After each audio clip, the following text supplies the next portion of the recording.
El siguiente problema nos dice que sea x la variable aleatoria, que en este caso no tiene nombre y apellidos, no es una uniforme, no es una normal, sino que viene dada por la función f de x como densidad, ¿vale? F de x es x más 1 si x está entre menos 1 y 0, 1 menos x si x está entre 0 y 1 y 0 en caso contrario. Básicamente, seguro que lo habéis visto en algún momento, es una especie de triangulito.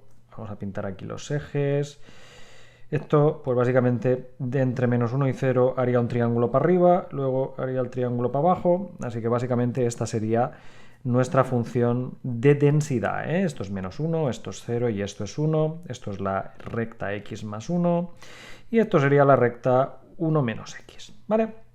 Pues me piden comprobar mediante el test del h cuadrado que la muestra aleatoria simple que tenéis aquí abajo, que tiene 40 elementos, tiene la misma distribución que esta x. Fijaros que en este caso no es una distribución que tenga nombre y apellido, simplemente conocemos la densidad y probablemente nos valga la pena calcular nosotros mismos la función de distribución a partir de esta densidad y así poder observar si realmente estos datos que tenemos pueden proceder o no de esta distribución.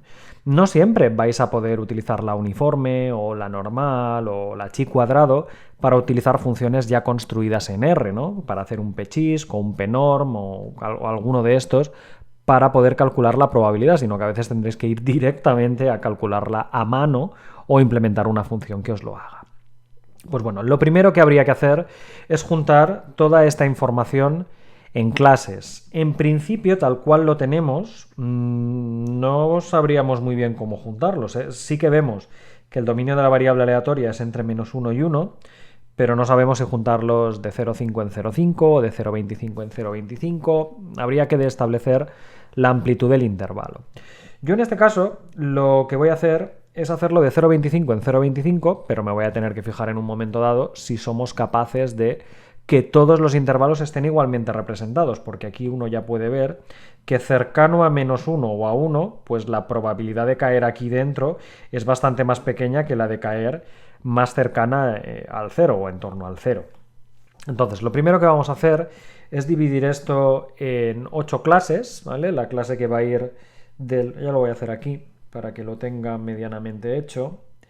Las clases van a ser en este caso desde menos 1 hasta menos 0,75, abierto, desde menos 0,75 hasta menos 0,5 abierto, desde menos 0,5 cerrado hasta menos 0,25 abierto, desde menos 0,25 hasta 0 abierto, luego vendrían los positivos, desde 0 cerrado a 0,25 abierto, siguiente sería de 0,25 a 0,5, de 0,5 a 0,75 y finalmente de 0,75 hasta 1. Fijaros que como yo ya sé a priori cuál es el dominio de la variable aleatoria, aquí claramente se ve el dominio de la variable x de omega, está entre menos 1 y 1, es por eso que la segmentación que yo ya he hecho ha sido en base a este intervalo.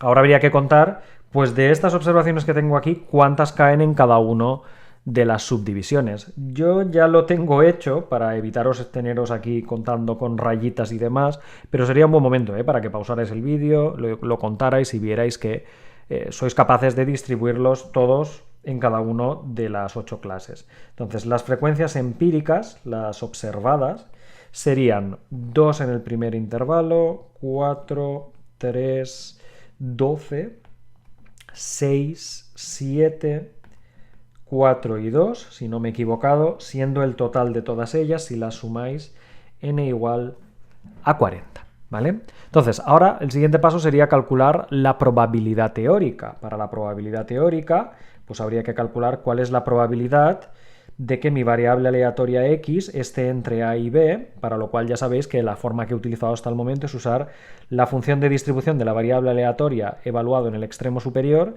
menos la función de distribución de la variable aleatoria evaluada en el extremo inferior, pero no tengo función de distribución, solo me dan la función de densidad.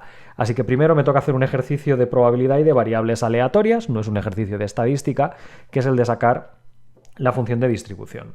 Pues bueno, para hacerlo, lo que vamos a tener que hacer es dividirlo en 4 trozos, ¿vale? Va a ser una función calculada a trozos, una función a trozos así, donde básicamente esta función de distribución será 0.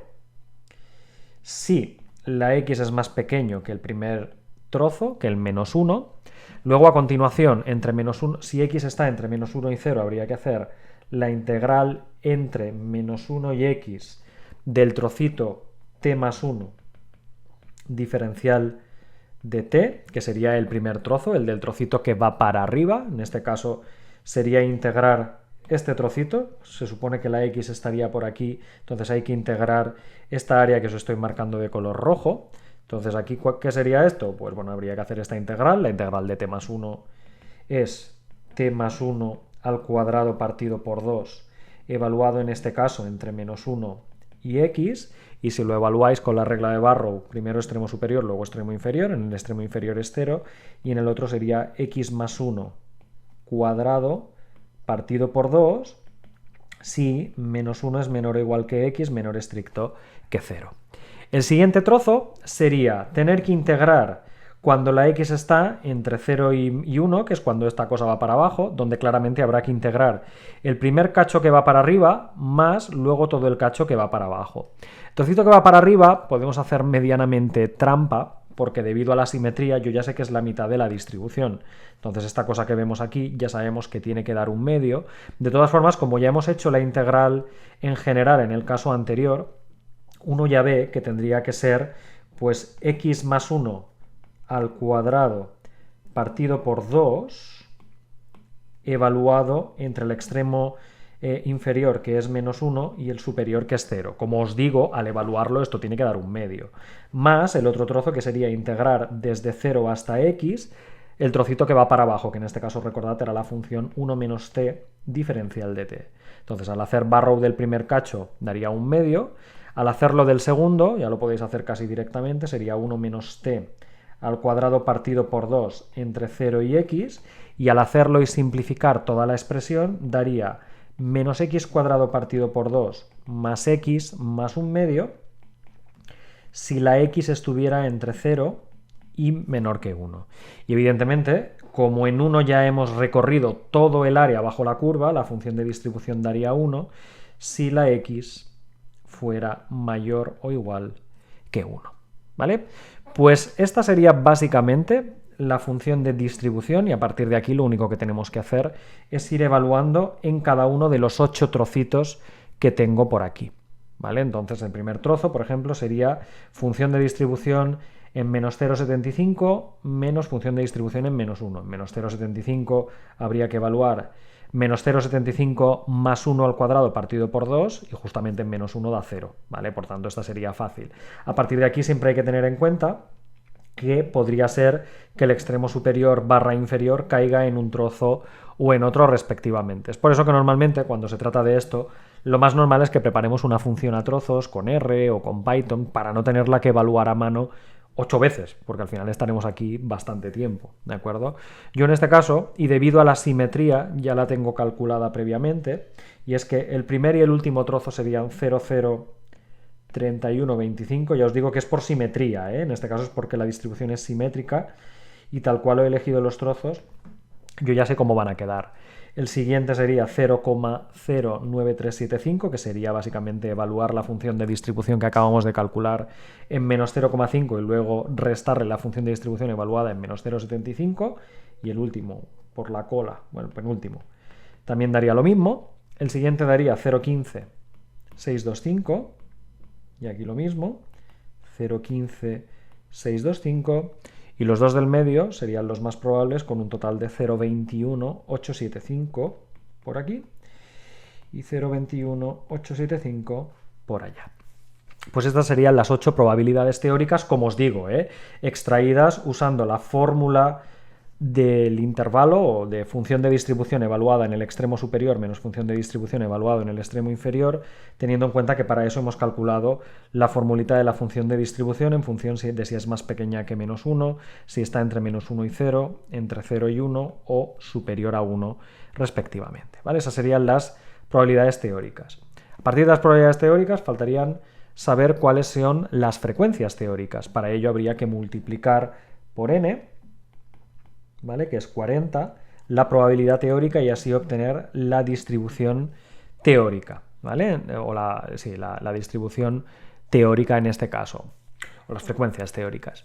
Pues bueno, si lo hacemos en este caso daría 1,25 el primero y el último, el siguiente daría 3,75,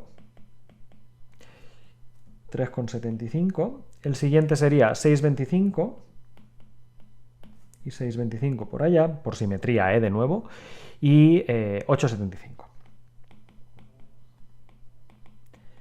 ¿Qué nos encontramos? Pues nos encontramos que para poder aplicar el test de chi cuadrado necesitamos que las frecuencias teóricas sean todas ellas mayores o iguales que 5. Entonces, si nos fijamos en las dos primeras y en las dos últimas, estas de aquí no son mayores o iguales que 5. Entonces, esto nos provocaría que no podamos aplicar un test de chi cuadrado en estas condiciones, sino tengamos que juntar la primera y la segunda por un lado y la séptima y la octava por otro lado. Si lo hacemos, ¿qué resultaría? Pues a ver, resultaría en una clase que no empezaría en -1 y acabaría en -0,75 y otra en -0,75 hasta 0,5, sino que resultaría en una única clase que iría desde -1 hasta -0,5. Esta clase no se llevaría 2 y 4, sino que se llevaría 6 observaciones empíricas. La probabilidad sería la suma y, por tanto, habría que sumar estas dos probabilidades que tenemos por aquí para poder hallar cuál sería la probabilidad de caer en ese grupo, ¿vale? Que ahora es un grupo que se ha llevado lo que antes estaba en las dos por separado. En este caso, si sumamos esta probabilidad y esta otra, daría 0,125 de probabilidad, y al multiplicar por 40 nos encontraríamos, pues básicamente, qué casualidad, con una frecuencia teórica de 5, que ahora ya cumple que es mayor o igual que 5. Este de aquí ya lo cumple, este también lo cumple, este también lo cumple, este también lo cumple, y ahora me encuentro el mismo problema en las dos últimas. Estas dos ya no tienen que ir por separado, tiene que ir en una sola clase que empiece en 0,5 y acabe en 1. Esta clase se lleva 6 observaciones. Las frecuencias teóricas, la probabilidad teórica es la suma de las dos probabilidades que teníamos por separado y que vuelve a dar 0,125. Y básicamente la frecuencia teórica, que es multiplicar por n la probabilidad teórica, vuelve a dar 5. Entonces nos volvemos a encontrar con una frecuencia teórica mayor o igual que 5, ahora sí, en todos y cada uno de los grupos, ¿no? En todas y cada una de las clases. Entonces, con esto ya podríamos sacar cuál sería el estadístico de contraste, el sumatorio para acá desde 1 hasta, tras esta volver a juntar, ¿cuántas categorías hay? ¿Cuántas clases hay? Pues hay 1, 2, 3, 4, 5 y 6, ¿vale? Por tanto, habría que sumar desde k igual a 1 hasta 6, las empíricas menos las teóricas al cuadrado dividido por las teóricas, ya sabéis, 6 menos 5 al cuadrado partido por 5, 3 menos 6,25 todo al cuadrado partido 6,25, más 12 menos 8,75 todo al cuadrado partido 8,75, etcétera, etcétera, etcétera. Y en este caso ya lo tengo calculado para que no tengáis que sacar la calculadora ni ponernos a hacer cuentas como un loco. Daría 4,2514. Importante, hay 6 clases, no he estimado ningún parámetro entre medias, sino que la distribución era la que era y yo he sacado la función de distribución para poder hacer los cálculos, pero aquí no he tenido que estimar la media, ni la desviación típica, ni ningún parámetro para poder estudiar esta distribución, ¿vale? Yo simplemente tenía la distribución o conocía la distribución que quería aplicar al contraste. Entonces se trataría de una chi cuadrado. Había 6 clases, menos un grado de libertad sería una chi cuadrado con 5 grados de libertad. Y por tanto, el p-valor del contraste sería cuál es la probabilidad que una chi cuadrado con 5 grados de libertad tome un valor tanto o más extremo que el que hemos observado, que es 4,2514. En este caso, si queréis usar R, podríais usar la función pechisc, evaluarlo en 4,2514 y colocar el parámetro lower.tail igual a false, y el resultado que nos daría sería de 0,51 38. Por tanto, como el p-valor es grande, es bastante más grande que 0,05, concluiríamos de que no tenemos evidencias suficientes como para rechazar la hipótesis nula y que, por tanto, nuestros datos sí que parecen proceder de esta variable aleatoria x, ¿vale? Recordad que aquí no lo he escrito, pero la hipótesis nula es los datos vienen de x o siguen la distribución x, la de esta función de densidad que nos habían preparado y que yo he calculado la función de distribución, versus hipótesis alternativa, los datos no vienen de la distribución de x. Entonces, como el p-valor es mayor que 0,05, da 0,5138,